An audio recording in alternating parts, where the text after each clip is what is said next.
Bonsoir, bienvenue dans cette édition du Dialogue avec. Nous sommes vendredi 4 octobre, je suis Patricia Temouni et ce soir nous recevons Madame Paulette Kimuntu. Elle est journaliste, vedette chez Congo Web et personnalité publique. Pour m'accompagner ce soir, j'ai avec moi nos correspondants habituels du Dialogue avec, le professeur Alfred Chango. Bonsoir. Bonsoir, prof. Bonsoir. Et nous avons aussi Yves Cahacha qui est en Espagne. Bonsoir Yves. Bonsoir, Patricia. Bonsoir. Évidemment, le père Jean-Pierre qui sera à la régie, mais qui fera aussi partie de l'émission et pourra contribuer comme un correspondant. Bonsoir père Jean-Pierre. Bonsoir Patricia, bonsoir Alfred, bonsoir Yves. Et bonsoir à tous ceux qui nous suivent à travers les réseaux sociaux aussi. Bonsoir. Alors, nous allons tout de suite recevoir notre invitée, Madame Paulette. Bonsoir, Madame Paulette.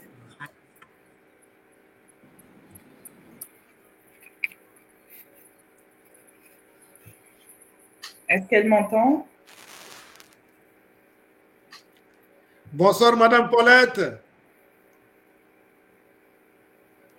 Ça doit être en décalage. Bonsoir. Oui, il y a un décalage là. Le son ne passe pas là. Je pense qu'il y a un problème de son parce qu'on la voit bouger, mais elle nous entend peut-être pas. On ne l'entend pas non plus. Elle parle, mais la voix ne passe pas. Il y a un problème technique là, sérieux. Hein? Ouais, là, il y a vraiment... Non, on ne l'entend pas. On ne l'entend pas. On ne vous attend pas, Madame Paulette. Vous avez peut-être fermé le micro. Son micro ne bouge pas. Son micro est allumé? Moi, je ne vois pas son micro bouger. Oh là là. Donc, si nous, on ne l'entend pas, ça veut dire que les auditeurs ne l'entendent pas. Non plus. Ok. On va attendre un peu. Est-ce qu'on peut lui envoyer un message pour qu'elle se reconnecte, peut-être? Le problème est que souvent, elle ne sait même pas comment ça fonctionne. Est-ce que Madame Paulette, vous nous attendez?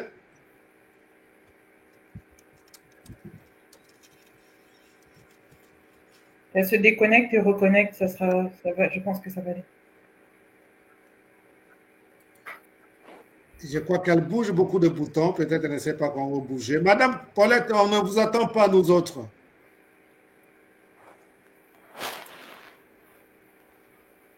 Peut-être qu'elle nous attend, mais nous, on ne vous attend pas. Elle nous entend? On voit qu'elle parle. Oui, oui. Ah oui, c'est ça, voilà. Vous avez peut-être déconnecté votre micro. Essayez de voir les boutons.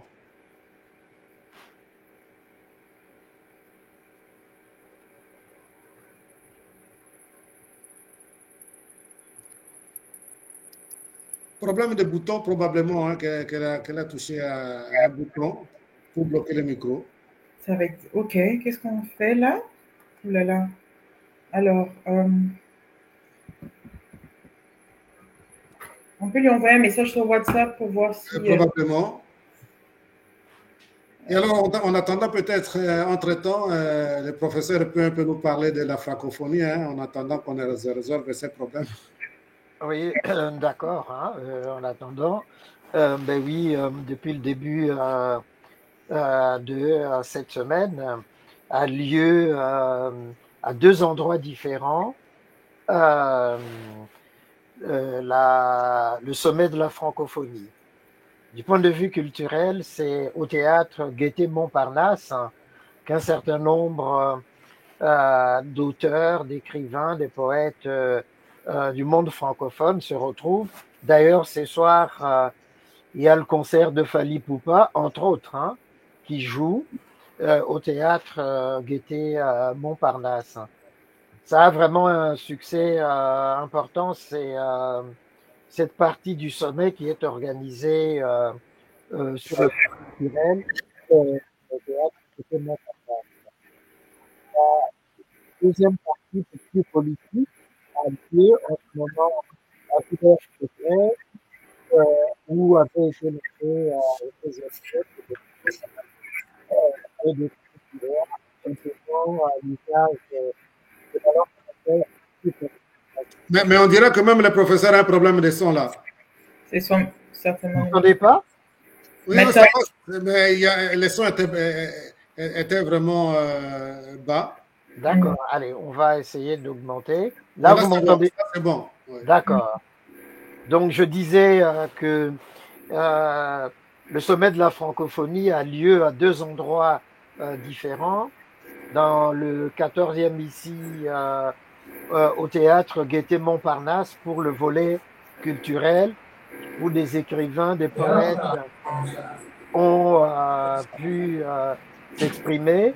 Et ce soir, il y a le concert qui est organisé. Fally Ipupa est en train d'intervenir d'ailleurs en ce moment au théâtre Gaieté Montparnasse.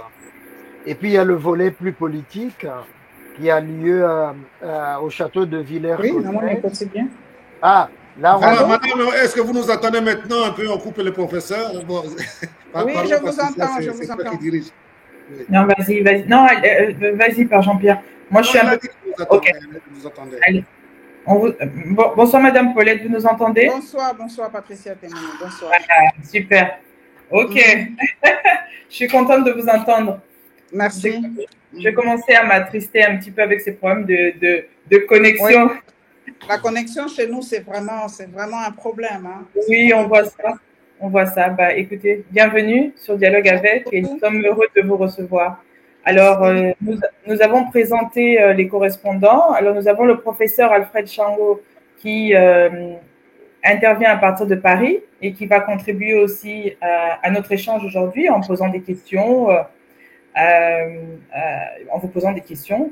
Et nous avons aussi Monsieur Yves Cahacha qui intervient à partir d'Espagne et qui va aussi interagir avec nous ensemble ce soir. Et évidemment, sans oublier le Père Jean-Pierre Bojoko, créateur du dialogue avec. Il est à la régie, mais en même temps, il va aussi poser des questions, donc contribuer à l'émission. Alors, ce soir, c'est moi qui fais hôte, qui suis présentatrice, parce que le volet des femmes, c'est moi qui m'en occupe. Donc, j'ai préparé quelques petites questions pour vous, mais le concept est que, en fait, c'est vraiment rien de compliqué. Vous allez nous parler un peu. On est plus penché sur le parcours, votre parcours, votre carrière professionnelle, etc. Donc, on ne sera pas du tout sur l'aspect politique complet, mais on s'intéresse vraiment à votre parcours. Voilà. Ok. Merci. Alors, on va vous donner la parole pour que vous nous parliez un petit peu de votre parcours, en commençant par le début, hein, où est-ce que vous avez étudié jusqu'à devenir journaliste professionnel. Merci, mais c'est toujours très, très, très difficile de parler de soi-même. Je suis née à Kinshasa le 13 mai 1971, donc j'ai 53 ans cette année. J'ai étudié... En tout cas, j'ai fait toute ma scolarité au Zaïre et en République démocratique du Congo. J'ai terminé à l'UPEN. J'avais fait traduction anglais-français, mais j'avais commencé avec le journalisme à un moment. J'ai fait 3 ans, mais il y a eu une petite rupture parce que j'avais fait l'élection Miss Zaïre à l'époque. Donc, il y a eu une certaine cassure. J'ai pris quelques temps, j'ai fait mes enfants, ensuite je suis rentrée aux études. Voilà, donc mes 2 parents sont décédés. Donc, je suis orpheline full. D'accord. Voilà, je suis mère de 3 enfants et mère de beaucoup d'autres aussi. Parce qu'en Afrique, être maman, ce n'est pas seulement les enfants que vous avez mis au monde. Donc, j'en ai beaucoup qui m'aiment, que j'ai adoptés aussi. Voilà, j'ai commencé ma carrière dans la presse écrite, au Forum des As à l'époque. Quand il y a eu libéralisation en 1990, quand le président avait proclamé son discours, quand il avait fait son discours à Sélé, après il y avait eu vraiment beaucoup de journaux qui sont apparus vers les années 90. Donc, j'ai commencé avec Forum des As et après, j'ai attaqué avec l'audiovisuel parce qu'on se dit toujours la meilleure école, c'est la presse écrite. On a deux fois tendance à l'oublier parce que la presse écrite nous forge, nous permet de mieux réfléchir, de bien écrire ses articles. Et quand on passe à la télé, ben, c'est plus facile parce qu'on sait déjà bien écrire et tout. Voilà un peu mon petit parcours de 1971 jusqu'à aujourd'hui. Merci. Merci, madame. Vous avez étudié à Kinshasa? Oui, j'ai fait toute ma scolarité à Kinshasa, maternelle à Maloula à l'époque. J'ai fait à Maloula et puis je suis passée par le lycée Pico de Lemba. À l'époque, il y avait encore le secondaire, hein, première, deuxième. J'ai fait à Pico de Lemba. Ensuite, je suis allée à Motema Pico, mais je n'ai pas réussi. Je ne m'étais pas adaptée à la section scientifique. J'avais eu un fiasco total. Donc, je suis très nulle en maths. Tout ce qui est maths, physique et tout, ça ne passait pas. Puis, je suis allée terminer à la section pédagogique au lycée de Kimwenza. Donc, je suis du lycée de Kimwenza, promotion 1990. Donc, il y a à peu près 34 ans que j'ai terminé mes études secondaires. Ah, excellent, excellent. Alors, Madame Paulette, journaliste congolaise célèbre. Alors, comme la transition entre le Forum des As et Congo Web TV, c'est ça? J'ai lu sur Internet. Non, je n'ai pas commencé à Congo Web directement. Voilà. J'ai commencé à TKM, à Télékin Malébo, du feu Ngongo qui est décédé. Donc, j'ai commencé par là, la transition. Et puis, j'ai atterri évidemment à Congo Web où j'ai fait presque 10 à 11 ans à Congo Web Télévision. Aujourd'hui, je suis indépendante, je suis freelance. J'ai ma propre chaîne YouTube. Et évidemment, mes émissions passent à Nyota TV, la télévision de Moïse Katumbi, à Lubumbashi, Mekeme sur Canal+. Donc, aujourd'hui, je suis vraiment freelance. Voilà. Je fais aujourd'hui mes émissions en lingala parce que j'ai dit que j'ai beaucoup parlé français, c'est vrai. Ça m'avait un peu révolté parce qu'à un moment, quand je regardais les chaînes sénégalaises, ils étaient vraiment très fiers de parler le Wolof. Les Sénégalais n'étaient pas du tout complexés de parler le Wolof.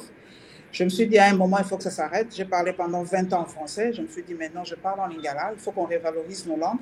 Et ça fait 3 ans à peu près que je ne fais que des émissions en lingala. J'ai dit, c'est une façon pour moi de me réapproprier ma langue et ma culture, en quelque sorte. Donc, c'est une forme de rébellion un tout petit peu. Je me suis dit, non, je fais des émissions en lingala aujourd'hui. C'est excellent, ça, c'est excellent. Être journaliste, souvent on voit les journalistes qui sont un peu occidentalisés parce qu'on veut faire un petit peu le copier-coller de ce qu'on voit en Occident. Mais ouais, voilà, donc c'est une forme de révolution, une forme de militantisme, de reprendre sa maternelle. Un tout petit peu, parce que je me dis, quand vous voyez ma chevelure aujourd'hui, beaucoup ne comprennent pas pourquoi je fais ça. Moi j'allais en parler après, mais vous nous avez dévancé derrière. C'est un combat culturel. Je me dis, nous sommes des ambassadrices en guillemets. Quand je regarde les autres chaînes étrangères, je regarde presque les chaînes indiennes et autres, je les vois qui subliment leur propre tenue, qui subliment leur coiffure, qui subliment tout. Moi, je me dis, pourquoi nous, les Africains, nous sommes obligés de toujours être européanisés à ce point-là? C'est vraiment une révolte personnelle. Ça fait presque une dizaine d'années que je ne défrise plus mes cheveux. Je me suis réapproprié mes propres cheveux. Et j'essaye de faire des coiffures africaines. Ça passe. Aujourd'hui, quand je passe, en tout cas, je passe jamais inaperçu. Quand je me promène, tout le monde se retourne. Et beaucoup de jeunes filles n'ont pas le courage d'avoir les antennes que j'ai aujourd'hui parce que le monde est tellement... ils ne parviennent pas. C'est dommage. Moi, je dis, le jour où les Africains mettront vraiment en valeur leur propre coiffure, maquillage et tout. Bon, maquillage, c'est un peu universel parce que de toutes les façons, nos mamans se maquillaient. Ça a commencé à l'Égypte ancienne, qu'on ne trompe pas, qu'on dise que le maquillage est européen, c'est faux. Les Égyptiens se maquillaient déjà à l'époque. Donc, se réapproprier notre coiffure, c'est vraiment quelque chose. Je me sens vraiment très, très authentique avec cette coiffure. Et je supporte même plus ces histoires européennes là sur ma tête. Donc, c'est ma propre révolution. Je crois que j'ai réussi de ce côté-là. Oui, et c'est très bien réussi. Ça vous va à merveille et vous êtes très belle. Merci beaucoup. Je vais donner la parole. Alors, je vais donner la parole au professeur Alfred. Peut-être qu'il a une petite question sur votre parcours, prof. Alors, bon, bonsoir Paulette. Bonsoir. Bon, on interagit de temps en temps sur Twitter. Je vois passer tes messages et tout. Parfois je réponds, parfois je répercute, et puis c'est très bien ainsi. J'apprécie effectivement le choix que tu fais justement de te réapproprier notre culture et puis sortir au fond des tresses, voilà, des mèches et de toutes ces choses-là. C'est une très très bonne chose. Alors moi, si je dois revenir sur ton parcours personnel, professionnel, j'aimerais juste savoir un peu quelle est la différence, parce que moi, il y a quelques années, donc ma belle-mère était ici, elle voulait suivre la télévision congolaise, et donc j'ai dû prendre le bouquet africain et puis la RTNC. Comment, par rapport à la RTNC et à la RTNC, moi j'aimais suivre justement les émissions en langue congolaise, Lingala, Swahili, Chiluba, Kikongo, et je trouvais que ces émissions étaient de meilleure facture que les émissions en langue Exactement. française. Alors, qu'est-ce qui te différencie toi par rapport à ces émissions-là qui passent à la RTNC, et puis par rapport à ta propre chaîne? Bon, désolé, je suis très rarement la RTNC. Je suis désolée. Ah non, Quasiment non, pas du tout. mais Je tu suis n'as vraiment pas à désolée. l'être, hein? Mais les émissions en langue nationale, vous vous sentez, comment dire, vous parlez votre propre langue. Donc, vous réfléchissez en swahili, en chiluba, vous êtes beaucoup plus à l'aise, je trouve. Et les mots viennent plus facilement. Parce que le français, qu'on le veuille ou pas, c'est vrai que c'est notre langue officielle, mais on se sent plus à l'aise. Parce que moi, je me dis, quand je regarde les autres, moi, je regarde toujours les autres, je vois les Turcs parler les Turcs. Ils font leur série aussi aisément que possible. Les Chinois parlent en chinois. C'est notre identité. C'est pour cela que vous avez l'impression que c'est de haute facture. Parce que là, on réfléchit vraiment dans notre langue et on se sent très bien, beaucoup plus à l'aise. Parce qu'en français, qu'on le veuille ou pas, on est là en train de réfléchir, que je veux dire le, je veux dire là, est-ce que c'est il ou c'est elle, est-ce que c'est... Donc tout le temps, vous êtes en train de cogiter, est-ce que je ne commets pas des fautes et tout ça. Et des fois, ça muselle un peu même votre propre pensée. Mais quand vous parlez dans votre propre langue, vous êtes beaucoup plus à l'aise, donc les mots coulent facilement. Et moi, je trouve que c'est mieux, parce que moi, je regarde vraiment les chaînes sénégalaises en Wolof, et c'est vraiment formidable. Hein. Je ne comprends rien, mais je sens comment ils sont à l'aise et tout. Je crois que c'est une très bonne chose. C'est pour ça que vous avez l'impression que c'est de haute facture. Et évidemment, c'est de haute facture. C'est pour cela que moi, j'ai vraiment dit, eh ben, je le fais. Parce qu'on avait ce sorte de complexe en RDC.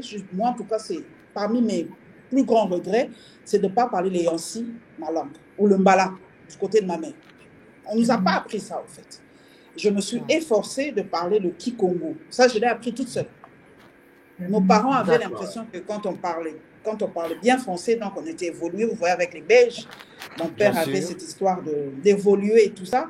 Donc, parler les langues nationales, c'était vraiment comme si vous n'étiez pas bien éduqué ou bien formé. Et c'est la plus grande erreur de nos parents, en fait. Et moi, je suis désolée, je n'entends pas le Yansi, je n'entends pas le Mbala, mais le Kikongo, j'ai tout fait pour apprendre le Kikongo toute seule. Hein. J'ai appris le Kikongo toute seule. Pour vous dire que quand même, on ne peut pas nous enlever. Quand on vous enlève votre langue, on vous enlève votre culture. Partie de soi est partie. Donc, voilà. Si moi, je pense que même, il faut qu'on réforme l'enseignement. Si on peut donner cours en Swahili, en Kikongo, en Chiluba, on serait beaucoup mieux. Hein. Il y aura peut-être moins d'échecs. Je pense. C'est vrai. Okay, oui. Je pense aussi que c'est important d'avoir sa culture, d'avoir une base solide qui se pose sur la langue. Et ça permet aussi le développement, parce qu'on voit aussi le développement des pays. Et de toutes les façons, sans vous interrompre, mieux parler français ne veut pas dire être intelligent. Hein. C'est ce que les gens oublient. Hein. Absolument. Mieux parler français ne veut pas dire qu'on est intelligent. Absolument. Vous avez complètement raison. Je suis d'avis avec vous, Madame Paulette. Alors, une petite question. Alors, je vais être complètement honnête avec vous. je m'attendais à une journaliste. Bon, j'ai découvert, j'ai lu vos posts Twitter. On se suit sur Twitter. Et, oui, je connais très bien. Je connais, oui, je vous suis sur Twitter. Oui, donc, et lorsque je vous suis sur Twitter, je lis ce que vous mettez sur Twitter et les informations que vous partagez sur Twitter, mais j'ai jamais vraiment fait attention au nombre élevé des followers que vous avez. Donc, moi, ma question était, c'est pas que tous les journalistes font comme ça, parce qu'il y a de nombreux journalistes sur les réseaux sociaux qui n'ont pas autant de followers et autant d'interactions avec les auditeurs et les followers sur Twitter. Alors, moi, je me demandais, comment vous avez fait pour vous adapter au virage numérique, de passer à la télévision et passer à la technologie et au virage numérique aujourd'hui, et de vous y adapter plus facilement comme ça, avec autant d'aise, parce que plus de 100 000 followers, c'est pas du jour au lendemain. 140 000, si je ne me trompe pas. 140 000 followers. Adapter. Bon, il faut savoir s'adapter. Hein. C'est vrai que je ne suis pas très dans le numérique et tout ça, mais il faut savoir s'adapter. Aujourd'hui, on ne peut pas vivre sans les réseaux sociaux. C'est impossible. Il faut savoir maintenant mieux utiliser ce canal-là, ces canaux-là aujourd'hui. Parce que sans ça, aujourd'hui, on n'existe pas. Je ne peux pas comprendre qu'un journaliste manque un compte Twitter, un compte Facebook, un compte Instagram. C'est impossible aujourd'hui. C'est pas possible. On doit être à la page et savoir l'utiliser. Moi, en tout cas, je suis une femme de culture. Quand vous regardez mon compte Twitter, je ne poste pas que la politique. Parce que je me dis, la vie ne s'arrête pas que avec la politique. La vie, c'est un tout. Je fais déjà des émissions largement politiques. Sur le net, c'est notre espace de liberté. Je peux poster mes pensées, je peux poster les films que je préfère regarder, je peux poster, je reposte souvent les posts, permettez la tautologie, des amis, des posts qui me marquent, qui touchent mon intellect, je reposte souvent. Donc, ce qui fait un peu ma célébrité, entre guillemets, c'est que je suis vraie. J'en prends, il y a aussi, je prends de coups hein, par rapport à ça, ne vous en faites pas, je suis copieusement insultée du matin au soir, mais je suis vraie, j'encaisse et je dis c'est moi. Moi, je ne suis pas du genre mouton, je n'accepte pas qu'on me dicte non, parce que 1 million de gens pensent que c'est ça et c'est forcément vrai. Moi, c'est par rapport à mes propres convictions, quand je suis convaincue que c'est ça, je ne changerai pas la vie. Hein. Je suis convaincue que c'est ça. Et c'est ça qui fait un peu ma force. Ça fait aujourd'hui presque 10 ans que je suis copieusement insultée. Chaque jour que je me réveille, je suis insultée. Parce que je dis ce que je pense. Exact. Quand ça ne va pas, ça ne va pas. Quand ça va, ça va. Quand ça ne va pas, ça ne va pas. Je poste par exemple la dernière vidéo qui m'a profondément choquée. C'est la vidéo où on voit des enfants sur des tuyaux de régie des eaux en train de passer là pour aller à l'école. Tu ne peux pas dire que quelqu'un peut détourner des millions de dollars et ne pas avoir un pont qui coûte à peine 5 000 dollars pour permettre à nos enfants d'aller à l'école calmement. Comment ne pas s'indigner? Moi, je dis aux Congolais, mais vous avez perdu votre capacité à vous indigner. On ne peut pas vous enlever ça, vous indigner quand ça ne va pas, vous dites que ça ne va pas. C'est tout. Moi, je suis vraiment vrai, mais j'en prends les coups. Hein. J'en prends les coups et j'accepte. Je ne suis vraiment pas mouton, je suis désolée. C'est très bien, c'est très bien. Je pense que c'est aussi ça c'est aussi la raison pour laquelle vous avez autant de followers sur tous vos réseaux sociaux, sur tous les réseaux sociaux. J'ai été voir un peu. C'est votre authenticité. Parce que le plus on est authentique et le plus on attire les gens vers soi, même ceux qui sont en contradiction avec nos pensées, hein, ils vont vous suivre juste pour voir ce que vous allez écrire. Mais ils vous suivent quand même. Je vais donner la parole à Yves. J'ai l'impression qu'il brûle d'envie de poser une question. Non. Moi je suis très ravi de voir une véritable femme authentique au sens propre du terme, et comme le maréchal le disait, l'authenticité, elle est en train de l'incarner. Et donc, il y a une phrase que j'ai découverte il n'y a pas très longtemps, et je vous la lis. Elle dit ceci: personne ne peut vous enlever votre liberté de penser. Vous pouvez être conseillé, éclairé par d'autres, mais ne laissez jamais quelqu'un penser pour vous. Et Exactement. cette phrase s'applique essentiellement à cette dame que nous avons aujourd'hui comme invitée. Maman Paulette, moi j'ai deux questions. La première question, comment on fait le virage de reine de beauté à journaliste battante et combattante? Ça c'est un. De deux, comment socialement vous vivez la pression que vous avez en tant que femme dans votre métier? Moi, je suis une journaliste vraie, comme je dis. Combattante, non, parce que ce mot a déjà pris une très mauvaise connotation. Moi, je suis une battante, pas une combattante. Je suis une battante, pas une combattante. Battante parce que je me dis, je peux utiliser mon aura, en guillemets, pour faire bouger, ne fût-ce que vraiment bouger les lignes, même d'un millimètre. Si je peux le faire, j'ai déjà gagné. Et je sais que je le fais. Je sais que ça arrive, que je fasse bouger les lignes. Je le fais. J'en suis vraiment convaincue. Parce que mes tweets, je vous assure, mes tweets arrivent. Ce qui m'a tweeté, c'est que comme on a monté un effet commun. Et j'en ai les retombées dans mes inbox. On me répond souvent, voilà, on a lu ça, maman, c'est pas ça et tout. Je sais que je fais bouger les choses. Et la deuxième question, la pression, je suis habituée. Tu sais, Dieu m'a donné la force. C'était assez dur les premiers mois. C'était vraiment dur parce que je n'étais pas habituée à ça. Même sous Kabila, je n'étais pas habituée à ça, à être insultée comme ça. Je n'étais pas habituée.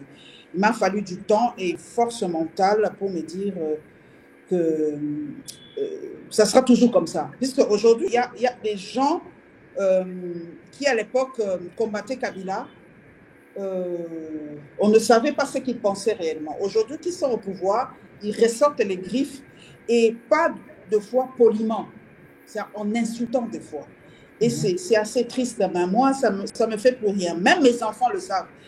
Je peux vous faire une anecdote. Chaque fois que je rentre, ma fille aînée me pose la question, maman, ma fille n'est pas. Même mes enfants sont habitués à ça, tu vois. Donc, reviennent, maman, ma fille n'est pas.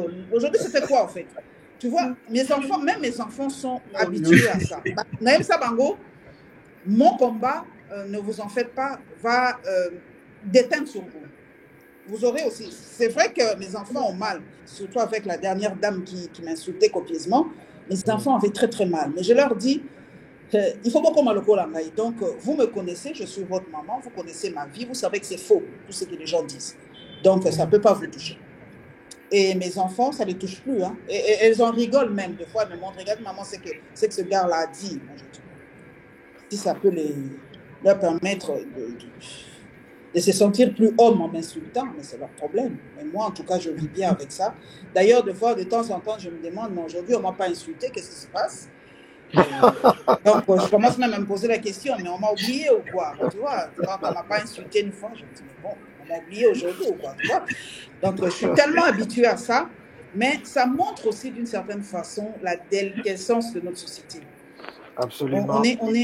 La société est en train de mourir parce qu'il y a des choses que les gens disent sur le net, ils ne se rendent pas compte qu'ils disent des mots impossibles que nous ne pouvions pas prononcer à l'époque.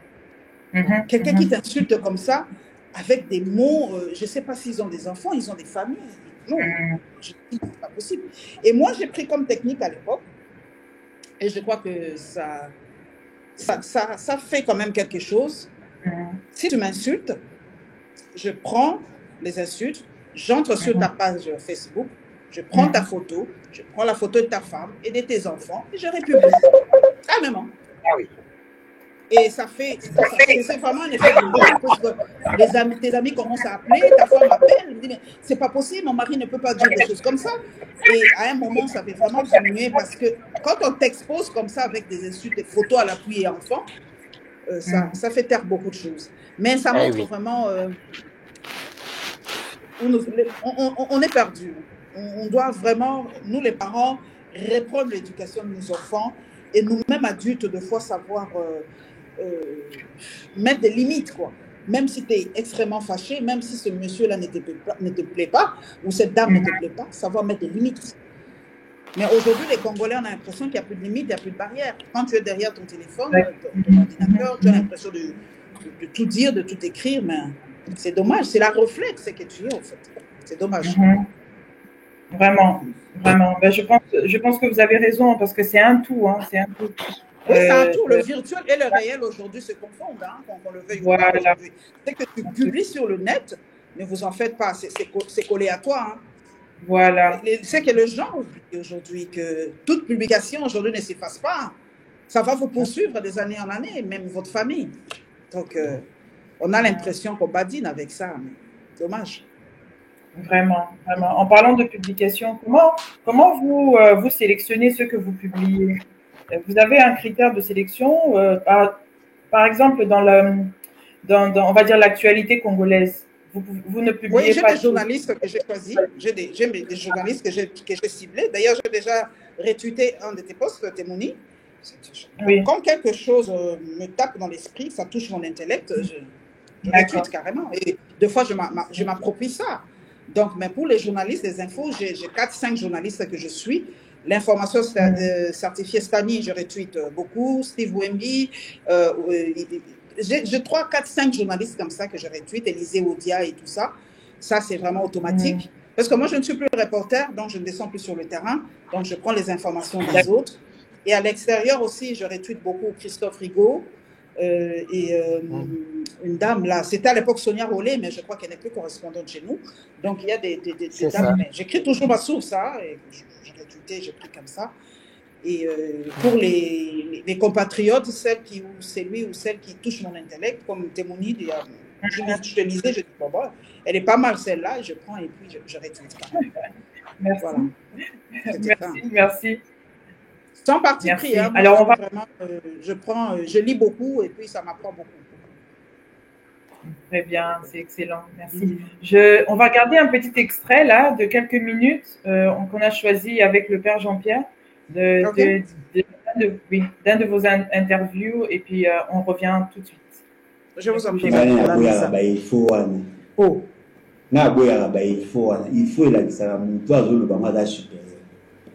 il faut, c'est quoi? Convaincre et non vaincre. Il faut. Et cause à la malamu tout seul. Et cause à la malamu tout seul. Mais si quoi qu'on a eu et cause à la malamu tout seul. Mais tout seul oui, mais qu'on a dossier ni et puis là nous est tout ça. Tout seul là tête. Nous ont posé la question là je réponds. Là je poser l'autre. C'est tout seul. C'est quoi vous avez la banque izali. De bénéficier c'est que tu fais c'est parce que la vérité réconciliation, cohésion nationale. Tu as bien fait, c'est que tu fais, tu as ça.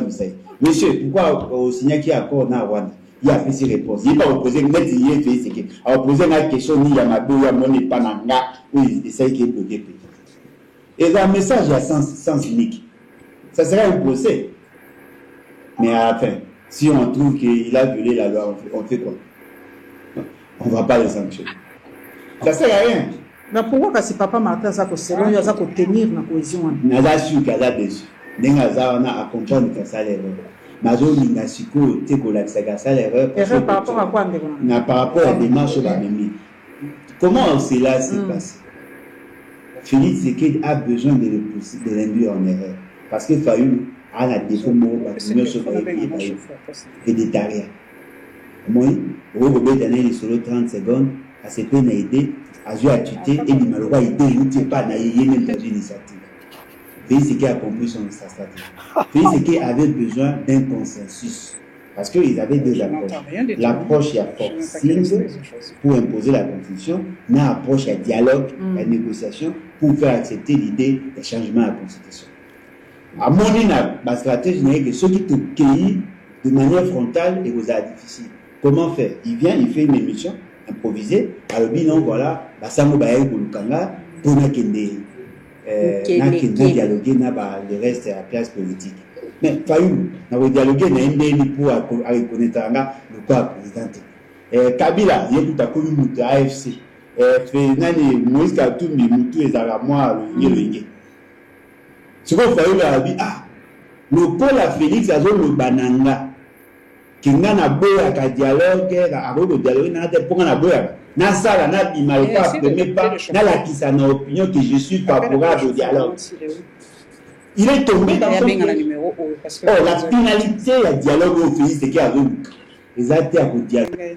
La finalité du dialogue au pays c'est qu'il y a Non, ça, concept tabouillé, tu vois. Mais le copain, il m'a bien. Merci. Madame Paulette? Je n'ai pas entendu avec la connexion. Je ne sais pas quel extrait vous avez choisi. Donc, je n'ai pas entendu. Oh là là, c'est vraiment dommage. C'est vraiment dommage. De toute façon, c'est pas grave. Vous parlez par rapport à quoi? Par rapport à la position de Fayoulou sur le dialogue que Tshisekedi voulait initier et puis qui s'est approprié l'idée qu'il a. Voilà. Ok. Voilà. Bon, de toute façon, moi, je ne voulais pas trop m'attarder sur la question politique. C'était plus sur votre style d'émission. Et je voulais vous poser la question. Voilà, c'est sur le style des questions et vraiment le style d'invité. Vous êtes une journaliste très ouverte. Vous invitez autant les gens du pouvoir que les opposants. Et la question, c'était vraiment comment vous arrivez à passer d'un côté à l'autre comme ça, sans que ça ait un impact négatif sur votre travail. Les faits sont sacrés, le commentaire est libre. Ça, je fais mon travail. Quand je suis sur le plateau, je fais vraiment mon travail, donc sans parti pris. Je reçois tout le monde, toutes les tendances confondues, parce que je suis journaliste qui n'appartient à personne. J'ai mes propres convictions, j'ai mes propres opinions, mais en tant que journaliste, je suis journaliste, donc aussi objectif que possible, parce que l'objectivité totale n'existe pas. On ne vous mente pas. On est des humains, donc on a toujours un penchant. On ne vous mente pas, hein, on n'est pas des robots, tout ça programmé et tout. Donc, j'ai mon penchant politique, c'est connu de tout le monde, je ne m'en cache même pas. Mais quand je travaille sur le plateau, là, je fais mon travail. Il faut savoir distinguer les deux choses. Donc, là, je travaille, je pose toutes les questions. D'ailleurs, comme je lis beaucoup, je prends beaucoup plus les questions de la population. Moi, j'aime être aujourd'hui... comment dire, l'intermédiaire entre la population et les politiques, parce qu'ils n'ont pas la chance de les atteindre souvent. Les gens se posent des questions, je lis souvent les commentaires, les tweets et tout, et je repose les questions pour avoir beaucoup plus d'éclairage par rapport aux questions d'actualité. Absolument, absolument, c'est très bien. Je vais donc donner la parole au Père Jean-Pierre, qui doit peut-être avoir une question à vous poser aussi par rapport à votre intervention qu'on a suivie tout de suite là. Alors, moi, disons, la première intervention, ce n'est pas une question. Je reviens sur le problème de cheveux. Donc, j'oublie le nom. Hein. Quand j'étais petit, je voyais ma maman mettre ces histoires-là. Il y avait deux sortes. Sukia Maboko et puis les antennes là. Et Sukia Singa. Ouais. Voilà, Sukia Singa. Alors, aujourd'hui même, j'ai retweeté quelque chose qui concerne, par exemple, les cheveux artificiels et choses comme ça. C'est plus ce que j'ai dit. J'ai demandé le point de vue des gens. Et mes amis le savent toujours, mes amis, mes soeurs, mes cousines savent que mon option, c'est toujours les cheveux naturels. Donc, ces fêtes-là, quand je vois vos cheveux naturels, disons, surtout maintenant les antennes, là, ça me donne une grande joie. Donc, cette option-là, ce n'est plus une question puisque vous avez expliqué ça vous-même. Maintenant, je reviens à une petite question, peut-être deux. La première, c'est d'abord le nom de votre chaîne hein, et votre nom, qui est aussi votre nom. La Lionne. Alors, pourquoi moi, c'est la Lionne, ça me pose férocité. Non, c'est pas ça. On ne peut pas parler de l'agressivité quand même, hein, mais quand on parle de Lionne, les gens peuvent avoir peur. Non, regardez, il faut, tu vois, le monde animal, vous êtes un homme de Dieu. Dieu est parfait. Dieu a créé chaque animal avec ses caractéristiques. Nous, on nous dit que les animaux sont bêtes ou idiots, mais moi, je ne le pense pas. Il faut observer les animaux pour comprendre qu'ils ont leur forme d'intelligence. Ils ne sont pas bêtes. Ils ont leur forme d'intelligence. Et moi, j'ai observé la lionne. Regardez, c'est vraiment un devoir à domicile. Allez observer cet animal. Magnifique. La lionne est magnifique. Elle est courageuse. C'est elle qui va à la chasse quand le lion... voilà, donc... Elle protège les enfants, la troupe et tout. C'est elle, hein? C'est elle la guerrière, en fait. Donc, je me retrouve un tout petit peu dans cet animal, sa capacité à survivre, à se défendre face au danger. Et voilà. Je suis vraiment une lionne par rapport à... Quand on touche à mes enfants, je suis capable de faire le pire. Regardez la lionne avec ses enfants. Donc, c'est un peu ça. Vraiment, je me retrouve dans cet animal-là. C'est un animal vraiment magnifique. Magnifique. Génial, génial. Alors, on va dire que c'est votre totem. Chacun, on a un totem, un animal. Peut-être, hein. Mais bon, ouais, je m'identifie. Totem, bon, je m'identifie à cet animal-là, vraiment. Oui. Même sur mes parcours. D'ailleurs, même ici à Kin, de fois, on m'appelle même plus Paulette, on m'appelle la lionne carrément. Tout le monde m'appelle la lionne, ça fait des années. C'est presque devenu mon nom, quoi. La lionne de la presse, la lionne, donc voilà. Ah ouais, la lionne de la presse, c'est très bien ça. Est-ce que je peux je vous en prie. Oui, je peux aller à la deuxième question, peut-être, si Patricia le permet. Évidemment. Voilà. Alors, une question un peu délicate comme ça, ces derniers temps, disons des dernières semaines, vous avez été un peu mêlé d'une manière indirecte, un peu avec cette histoire de l'influenceuse, je ne cite pas son nom, qui a été d'ailleurs arrêtée et qui vous mêlait un peu dans ces débats. Mais quand j'ai suivi une de ces vidéos, elle semblait dire que le fait que vous l'attaquiez, ça lui permettait d'avoir un peu plus de followers. C'était un combat stratégique ou bien c'était vraiment des échanges vrais? Non, je suis désolée, je suis désolée, je ne suis pas dans ça. Je suis vraiment désolée. Moi, je ne fais jamais le buzz. Hein. Moi, je ne fais pas le buzz. Non, ce n'était pas de votre part. C'était elle qui disait. Oui, je sais. C'est pour ça que je réponds. Voilà. Elle, je ne la suivais pas. D'ailleurs, moi, je l'ai bloquée parce que je ne peux pas descendre trop bas comme ça. Et tout ce que vous suivez, hein, la foi, vous êtes prêtre, la foi vient de ce que l'on entend. Moi, quand je ne veux pas entendre des bêtises, donc je bloque. Je n'entends même pas. Donc, moi, je suis libre de tweeter sur tout le monde. Quand on est une femme publique, entre guillemets, quand on poste quelque chose sur les réseaux, ça devient public, en fait. Quand on poste quelque chose sur les réseaux, ça devient public. Quelqu'un peut prendre ça, parler de ça, retweeter. Sinon, si vous n'avez pas envie que ça soit public, ne postez pas. Donc, quand on poste quelque chose qui a trait avec ses activités, en guillemets, ben, elle se prend la tête, elle commence à insulter.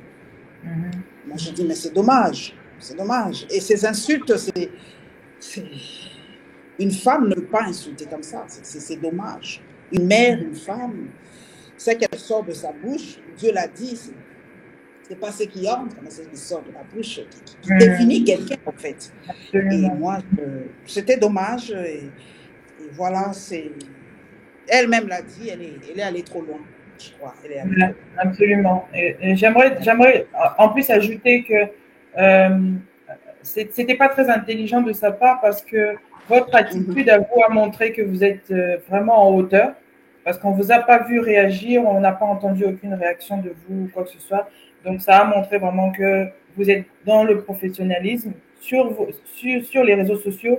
L'image qu'on a de vous, c'est celle d'une femme qui se respecte et qui ne fait pas dans le buzz et dans les discussions de basse-cour. Et c'est très important. Donc, moi, je voulais parler aussi de votre transition. Ce n'est pas une transition. De votre députation.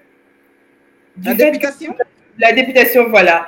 Du fait que vous avez choisi d'aller vers la politique. Pourquoi la politique? Et aussi, quelle a été votre expérience de la campagne électorale? Merci, bonne question en tout cas. La politique, je suis née dedans. D'accord.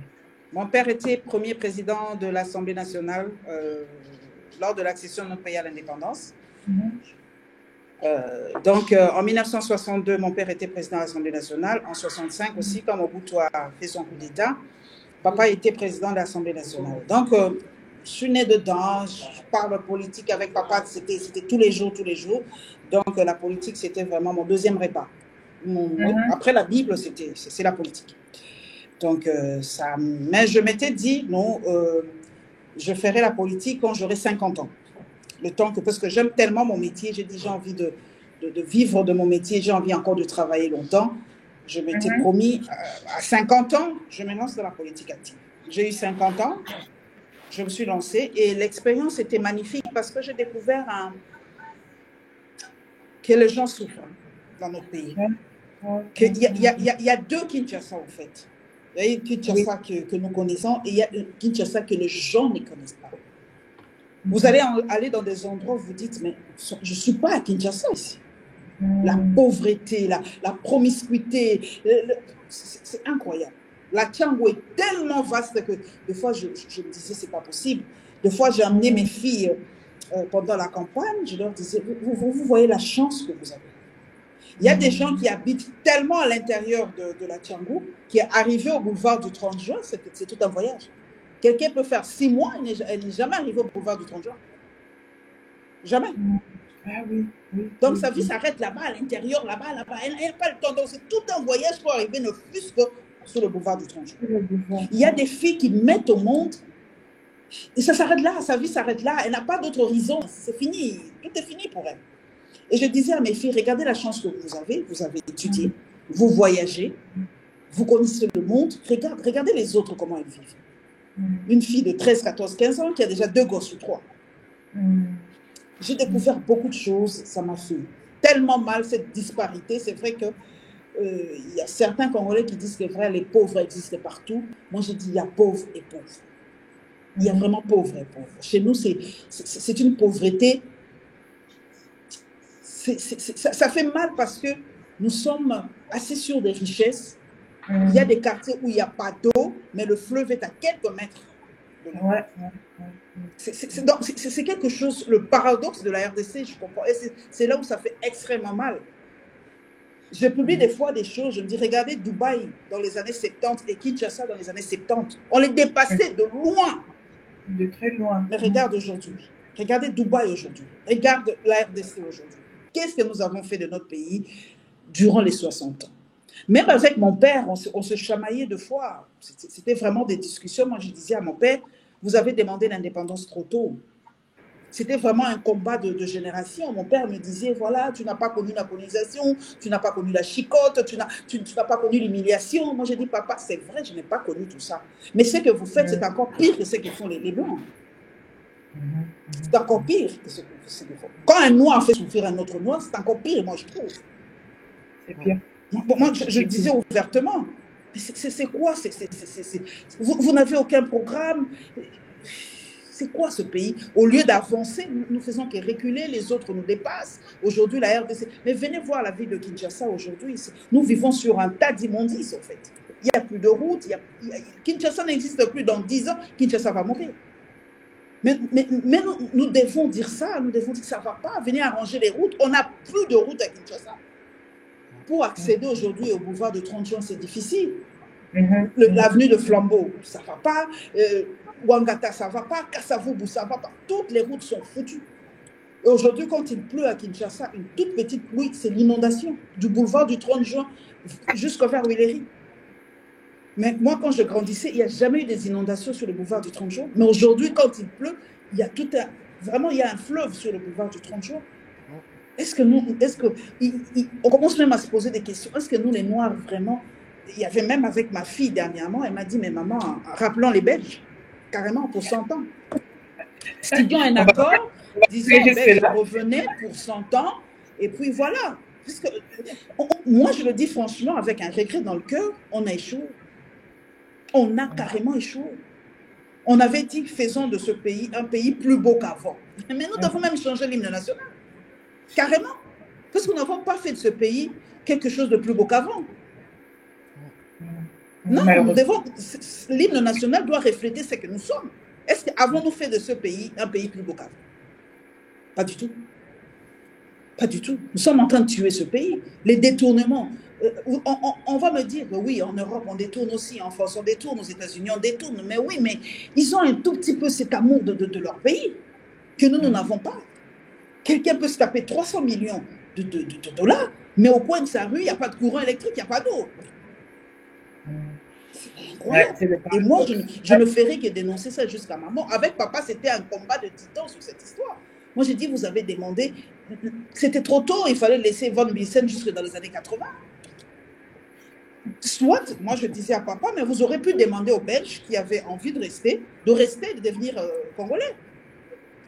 Et moi je disais carrément, si l'Afrique du Sud est comme ça, je ne mâche pas mes mots parce qu'il y a des Blancs. Si on avait laissé l'Afrique du Sud aux Noirs, mais l'Afrique du Sud répartait. C'est une réalité. En tout cas, au Lingo Lingate, pour moi, c'est ça la vérité. Parce qu'il y a des Blancs en Afrique du Sud que l'Afrique du Sud tient encore. Pour moi, c'est une réalité.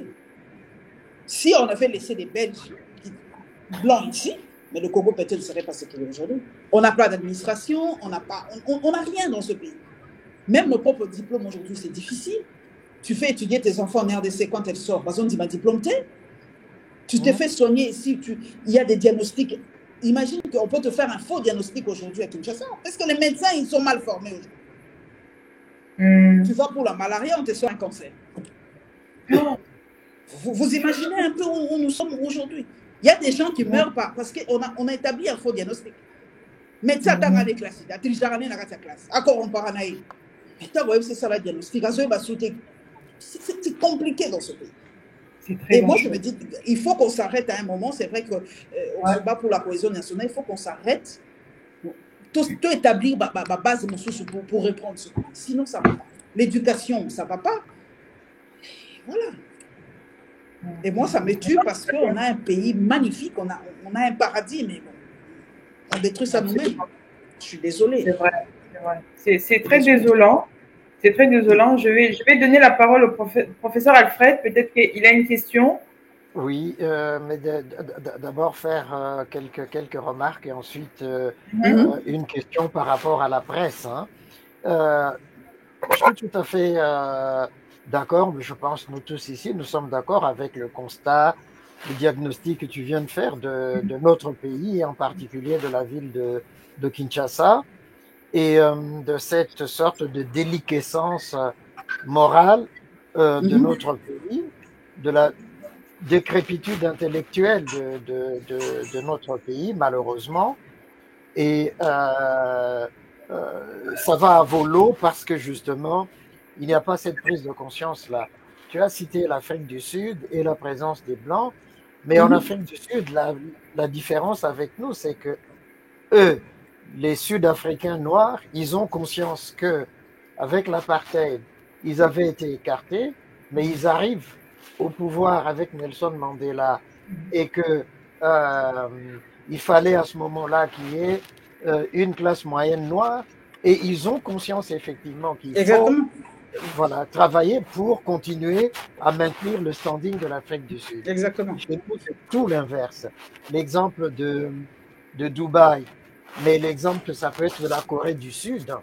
Exactement, Canada et autre chose. Voilà, et aujourd'hui, ils nous ont dépassés. Dépassés de très loin. Oui, ce constat-là, on est tout à fait tous d'accord. Et malheureusement, ça nous indigne tous, ça nous énerve. Moi, je me souviens, il y a quelques années, c'est l'ancien ministre des Affaires étrangères d'Italie, De Michelis, qui disait, mais donnez-nous, à l'époque c'était le Zaïre, on venait de passer avec les Kabila, il disait, mais donnez-nous un peu votre pays là pendant 1 mois, et puis on vous donne l'Italie. Prenez l'Italie pendant 1 mois. Ah, et nous allons tous redemander de... Voilà, nous, avec tout ce que vous avez dit, on est assis sur des richesses, nous aurions développé, changé le Congo, vous auriez tué l'Italie. Vous voyez. Mais moi, ma question, c'est pour revenir à la question de la presse. Mais voilà, quel est l'état vraiment de la presse? Parce que quand je vois certains tweets des journalistes congolais, et comme je suis la RTNC, quand je vois certaines journalistes politiques, je suis effaré. Je ne sais pas si tu fais le même constat. Ah, nous sommes vraiment les boucs émissaires, nous les journalistes, vraiment les boucs émissaires. La pierre. C'est dommage, ça me fait mal. Moi, je dis aux gens, les journalistes ne vivent pas dans un îlot. Nous sommes l'image de ce pays, en fait. Nous sommes l'image de ce pays. Nous sommes l'image de ce pays. Carrément. Et moi, je me dis, vous nous voyez parce que nous sommes accessibles, nous écrivons, nous parlons, nous passons à la télé et nos failles sont beaucoup plus visibles. Mais je vous dis, c'est dans tous les secteurs de la vie. Nous sommes les boucs émissaires. Mais les juste journalistes, une petite si le pays question. ne va pas bien, c'est la faute aux journalistes. Non, mais juste une petite question. Mais c'est vrai que nous avons une plus grande influence. Ça, c'est vrai. Parce que les gens croient en ce que nous disons, ce que nous faisions. À l'époque, la parole du journaliste ressemblait un peu à la parole du prêtre, comme Jean-Pierre Badioko. Donc, quand un journaliste dit quelque chose, on était forcé d'y croire. Parce que c'est bien. C'est Bodioko. Ah, Bodioko, oui. Bodioko, merci. Donc, on devait y croire à 100% parce que ça venait des gens. À l'époque, les journalistes étaient bien formés, bien cultivés. C'était l'époque où le Zaïre était vraiment à son firmament. Il y avait des journalistes incroyables. Mais aujourd'hui, c'est la déliquescence de l'éducation. L'économie est par terre, rien ne va. Et nous faisons aujourd'hui le journalisme de la survivance. Chacun essaie de survivre. Chacun essaie et ça se voit maintenant là-bas rendu. Tu sais, moi, j'ai pris comme principe. Tu sais, nous avons ce terme que nous appelons coupage chez nous. Quand quelqu'un vient dans ton émission, comme on n'est pas payé de toutes les façons, les journalistes congolais, il y a 2 ou 3 chaînes qui payent sur les 200 ou 250 que nous avons. Quand quelqu'un vient participer à ton émission, il t'amène un petit rien, un petit... Moi, je leur dis, je vais prendre cet argent-là parce que j'en ai besoin. Mais quand la caméra dit, go, oublie ton argent, là, je commence à faire mon travail. Et beaucoup le savent. Et beaucoup n'aiment pas venir dans les émissions à cause de ça. Je ne vais pas te caresser dans le sens du poil. Là, je fais mon travail calmement. Le jour où j'avais reçu mon père, mon propre père, il ne m'a pas parlé pendant une semaine. Il a dit non, je ne suis pas sa fille. Ah oui. Parce que j'ai dit, mais ici, ne m'appelle pas ma fille, appelle-moi madame. Moi, je t'appellerai monsieur Tel, monsieur Kimpio. Voilà. Et quand il a terminé, il était tellement fâché. J'ai dit, ben voilà, moi, là, je fais mon travail. Parce que moi, je leur dis, nos papas, vous vous êtes battus, c'est vrai, pour avoir l'indépendance. Mais après, c'est vous qui nous avez introduit dans ce que nous sommes aujourd'hui. Vous avez échoué en tant que père de l'indépendance. En tant que mon père biologique, je l'adore, je l'adore et tout. Mais en tant que père politique, nos papas ont échoué. Carrément, il faut le dire. Ils nous ont mis dans un système où aujourd'hui nous sommes dans des difficultés pour s'en sortir. Aujourd'hui, n'est pas volé en RDC. Comme tu es honnête, donc, mon tuté. Être honnête devient quelque chose de malsain. Et c'est justement... Tu dois voler, tu dois corrompre. Donc, nous sommes des produits un peu rares qui travaillent ne fût qu'avec cette passion que nous avons de notre métier. Il n'y en a pas beaucoup. Et c'était ça la sous-question que je voulais poser. Moi, je dis aux gens, le vrai génocide, c'est le génocide de l'éducation. Nous sillonnons le net. Quand vous regardez comment les gens écrivent avec des fautes d'orthographe, tu te dis, mais c'est pas possible. Mais vous avez étudié où là pour écrire avec autant de... Soit tu n'écris pas en français, soit tu écris en lingala carrément. Mais lingala, on n'a pas besoin comme on a dit. Voilà. Donc le pays est en train de mourir. Et c'est cette génération détruite depuis 90. On est comme les lobans à 30 ans, 40 ans. Et dans 20 ans, dans 30 ans, regarde les autres. Moi, j'aime donner l'exemple du Rwanda parce que ça fait mal. Regarde comment ils étudient. Et aujourd'hui, regarde ce que nous sommes.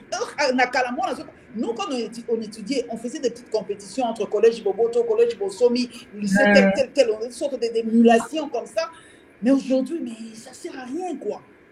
Et puis, on a histoire, comme dans le chapitre, on était là, on faisait des débats sur.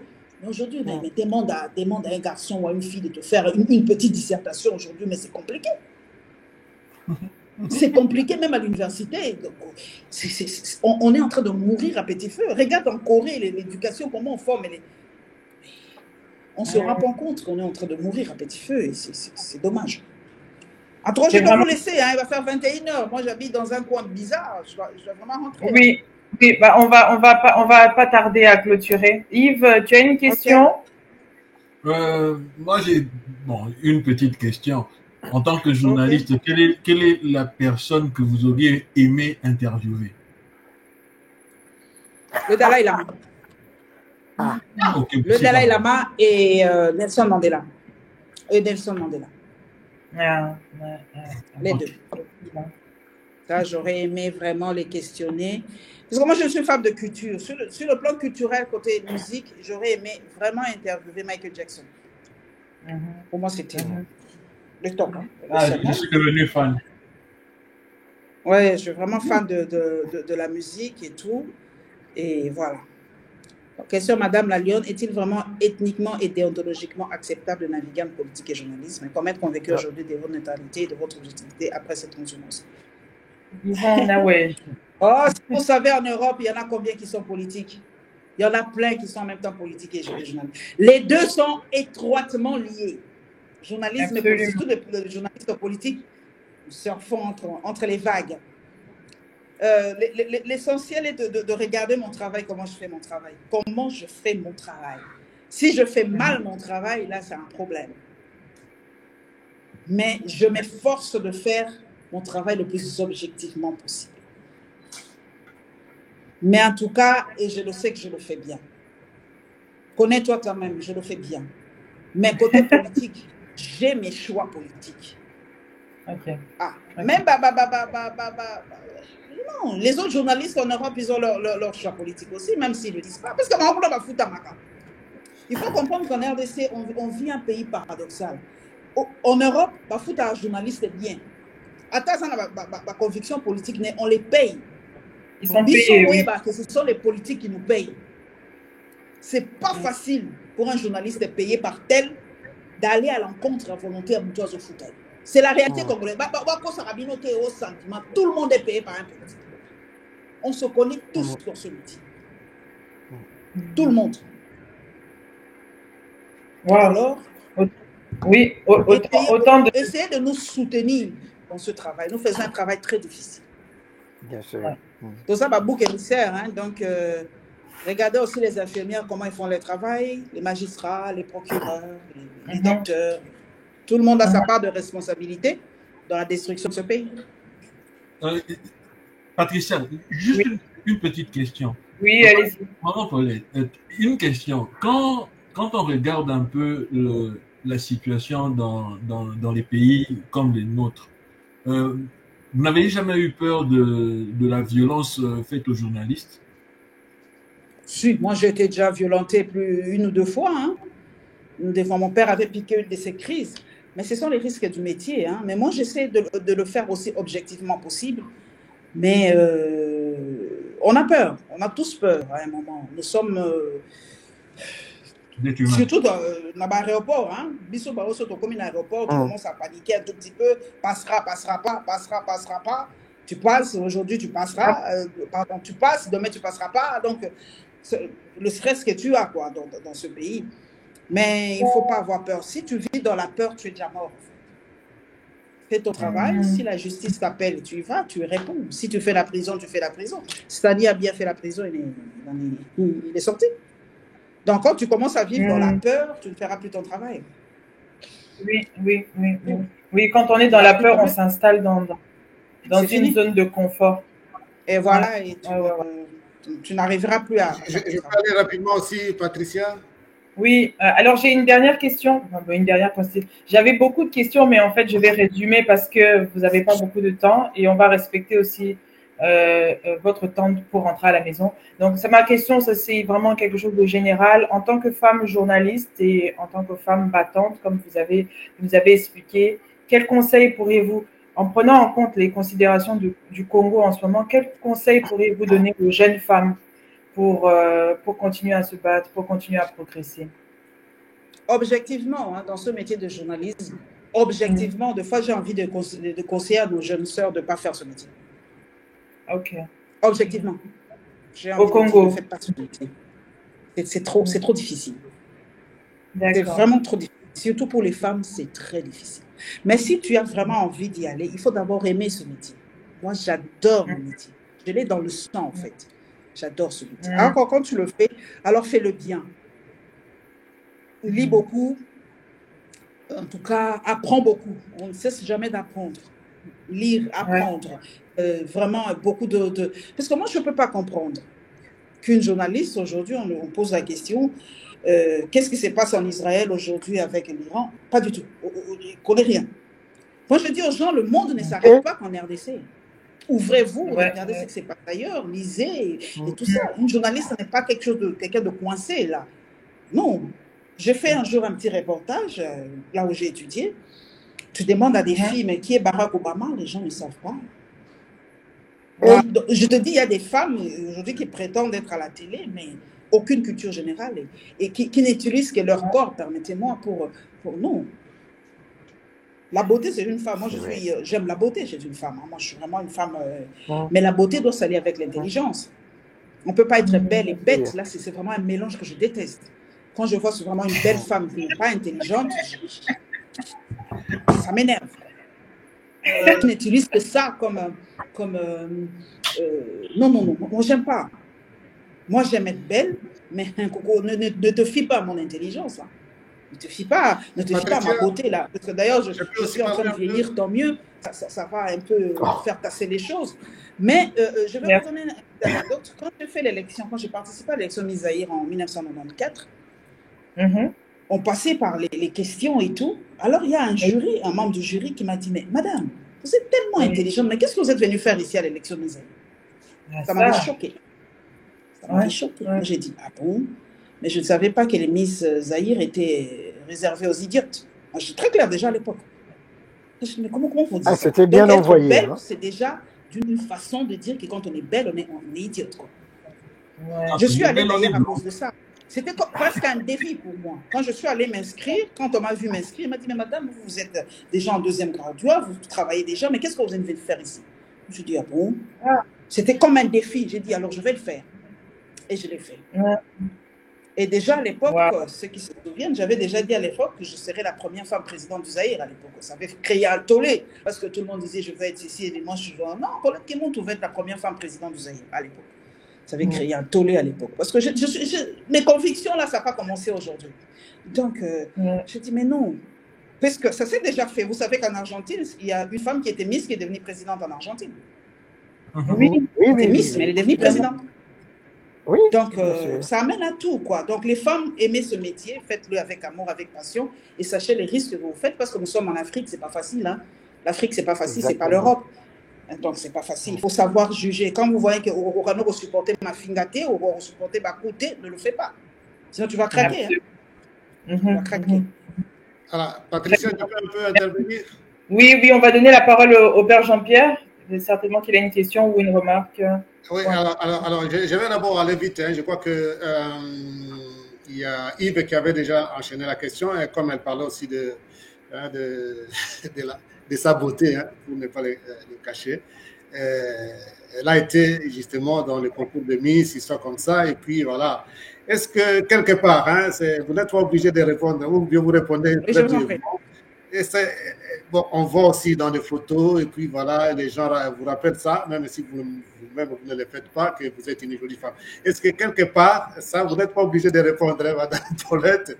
Quelque part, ça ne vous monte un peu pas sur la tête, hein, de dire voilà. Non, même non, ça ne m'est jamais monté sur la tête. Jamais. Ok, alors la réponse est déjà là. Très humble. Voilà. Très humble. Merci beaucoup. Merci beaucoup. Alors, je vous fais d'abord voir aussi quelqu'un d'autre qui pose une question. Vous répondez aussi rapidement, et puis je vais vous faire quand même un peu rire après ça. Voilà, il y a des gens qui nous suivent et qui écrivent pour poser des questions. Vous lisez et puis vous pouvez répondre si vous avez. Voilà. David Nguemba, l'opposition. David Nguemba, qu'est-ce qui vous a conduit à rejoindre directement l'opposition politique? Ne pensez-vous pas qu'il serait plus judicieux d'être proche du pouvoir pour être mieux entendu? Non, dans un pays démocratique, le pouvoir et l'opposition vont ensemble. C'est normal. Pourquoi je dois être au pouvoir? Forcément, pour aider ce pays. Ma voix dans l'opposition, quand je choisis cette opposition, mais ma voix porte. Beaucoup sont noyés dans le pouvoir. Beaucoup ne peuvent pas parler parce que, effectivement, ils sont du pouvoir, ils ne peuvent pas parler. Mais moi, dans l'opposition, je fais mon travail. Quand ça ne va pas, je parle. Jusqu'à ce que nous puissions accéder, nous aussi, un jour au pouvoir. Inch'Allah. Alors j'avais vite demandé la parole à Patricia pour vous faire rire et peut-être faire rire tout le monde. Et vous allez m'excuser de cette image que je vais vous faire voir. Et puis alors, vous allez un peu nous donner juste après un petit commentaire, après avoir suivi cette image qui montre une autre face aussi de la lionne, hein, puisque quand on parle de la lionne, les gens peuvent trembler, mais on peut voir aussi une autre face de la lionne. On suit un peu cette image.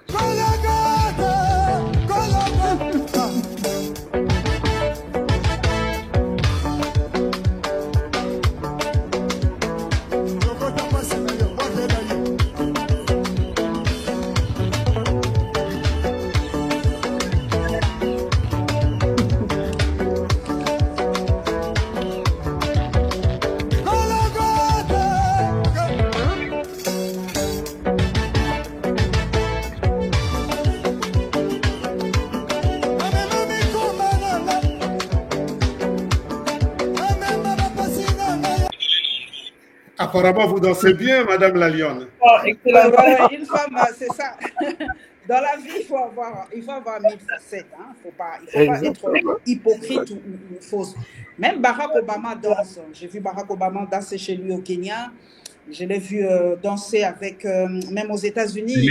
Barack Obama a reçu beaucoup de légendes noires américaines, Aretha Franklin, les autres. La danse, la culture fait partie de nous. Ouais, mais il faut savoir danser, comment danser. C'est vrai que je danse avec charisme. Mais moi, maintenant, je suis en train de découvrir les danses traditionnelles africaines. C'est une richesse qu'on nous a cachée, en fait. On a 450 tribus chez nous, donc on a 450 façons de danser. On a 450 façons de cuisiner. Donc, on a une richesse incommensurable. Moi, j'adore danser, j'adore la musique. La musique, le cinéma, les voyages, la nature. Je ne suis pas coincée dans un carré parce que vous êtes journaliste, donc vous ne pouvez même pas danser, vous pouvez pas... C'est faux, moi j'adore danser. Moi, je danse en tout cas. J'écoute la musique, je regarde des films, et tout, et tout. Ça fait partie de moi. Même quand je suis chez moi, j'adore préparer. Avec ce que nous avons vu, c'est que vous dansez aussi très bien, c'est ce qu'on voulait juste dire. Alors, je laisse la parole. Je prie aussi, hein? Je prie beaucoup aussi. Ah oui, au sens. Alors, je laisse la parole à Patricia pour peut-être continuer l'émission. Oui, on va clôturer très vite. Alors, je vais donner vraiment le mot de la fin à Madame Paulette pour clôturer et parce que vraiment j'ai été très heureuse de vous recevoir et de partager ce moment avec vous. J'ai découvert, pour être très honnête avec vous, j'ai découvert un autre personnage que je suis sur les réseaux sociaux, mais souvent ce qu'on voit sur les réseaux sociaux, c'est peut-être le côté sérieux, le côté... Voilà, c'est pour cela sur TikTok, je vais faire un peu le côté fun et tout. Parce que... Exact. Donc voilà, femme battante, force de caractère, esprit critique, cultivé. Moi, je suis vraiment très heureuse. Vraiment, vous avez gagné une fan. Et vraiment, je suis heureuse, vraiment. Et je vous encourage. Vraiment, je vous encourage en politique parce qu'on a besoin de ça, des femmes qui sont ouvertes, cultivées, qui peuvent parler librement des choses. On a aussi ce petit souci au Congo Ah, les femmes au Congo, je t'assure, Témonie, les femmes, moi je suis fatiguée des femmes.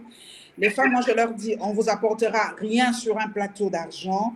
Même sur mes plateaux, c'est difficile à recevoir des femmes parce que nous sommes butés à beaucoup de pesanteurs. Hein? Une femme peut bien s'exprimer, mais quand son mari dit non, elle ne le fait pas. Une femme veut se lancer en politique, mais quand l'homme dit non, ça ne va pas. Donc, la femme est butée à beaucoup. Et les hommes, accompagnez vos femmes dans leurs rêves, dans tout ça.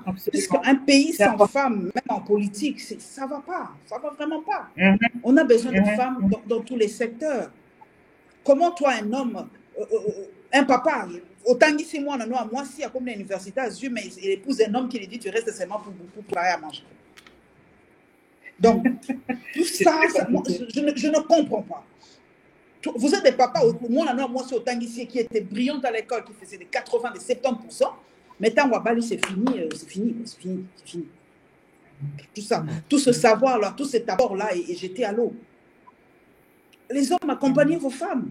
Moi, une fois, j'ai posé la question à j'ai fait un sondage. Quel est le rêve de votre femme? Qu'est-ce qu'elle voulait devenir? Tu sais que beaucoup d'hommes n'ont pas pu répondre. Ils ne savent pas, oui. Ils ne savent pas. Ces conversations. Il y a des femmes qui sont frustrées, des femmes qui ont vu leurs rêves brisés. C'est vrai que le mariage, le prêtre ne me contredira pas. C'est vrai que c'est une vision de Dieu, c'est Dieu qui l'a voulu et tout ça. Mais à un moment, vous avez fait des enfants, c'est fini, les enfants sont partis, mais qu'est-ce que tu deviens? Il y a des femmes frustrées, des femmes dont les rêves ont été brisés, qui, comment donc elle s'arrête là, quoi. Elle ne peut pas, et elle peut même pas avoir une conversation de 10 minutes avec son mari. Elle ne peut pas, parce qu'elle n'a pas le temps. Elle, c'est papa bané, ça va ici là qui est. C'est tout, elle s'arrête là. Tu ne peux même pas t'asseoir avec ta femme, regarder un journal télévisé et commenter. Est-ce qu'il y en a? Il y a des couples comme ça. Vous regardez un documentaire, vous regardez vous commentez ensemble. Est-ce qu'il y en a? Je ne sais pas. La femme n'est pas que ça. La femme aussi, il y a aussi un cerveau là, quelque part. Voilà, donc en tout cas aux femmes, battez-vous. Battez-vous pour vos rêves. Battez-vous pour vos rêves. Battez-vous pour vos rêves. C'est pas facile. Les hommes ne nous donneront pas ça. Ça, c'est quelque chose d'acquis. Ils ne nous donneront pas. Ils trouveront toujours des moyens pour nous rabaisser. Tu ne peux pas faire ceci, tu ne peux pas faire cela. La place de la femme, c'est dans la cuisine. Des trucs comme ça. Donc, c'est à vous, aux femmes, maintenant. Non. Moi, je complimente les femmes. Et moi, je dis toujours, le plus grand ennemi de la femme, c'est la femme elle-même. Moi, je complimente les femmes, mais c'est très difficile. Témoigner, merci de me dire ça. C'est très difficile de voir les femmes complimenter d'autres femmes. Nous sommes nous-mêmes nos propres ennemis. Et moi, j'avais dit, quand par exemple, une femme traite une autre femme de voleuse de mari, moi, j'ai dit, mais t'es bête. Parce que cet homme-là, c'est pas un con. Il savait qu'il est marié. La société disculpe tellement l'homme dans ses bêtises qu'une autre femme traite l'autre de voleuse de mari. Moi, j'ai dit, mais les deux là, ceux qui vont s'engager, ils comprendront. Devenez même des amis. Bouffez-lui de son argent. Calmement. La lionne, c'est ça la lionne. Et les hommes comprennent ce qu'ils font là. Ils nous mettent en difficulté et tout ça. Pourtant, il y a des hommes, quand ils arrivent quelque part, ils enlèvent leur alliance, ils disent qu'ils ne sont pas mariés. Comment toi, tu vas savoir? Madame la lionne, il y a une autre question là. Ah, mais la question va nous amener sur une autre discussion. C'est vite fait. Je suis très, très, très féministe, mais dans le cadre du travail. Je suis très féministe dans le cadre du travail. L'égalité du salaire. Docteur Mouzoupa, depuis l'Allemagne. Mais dans la maison, il faut savoir faire la part des choses.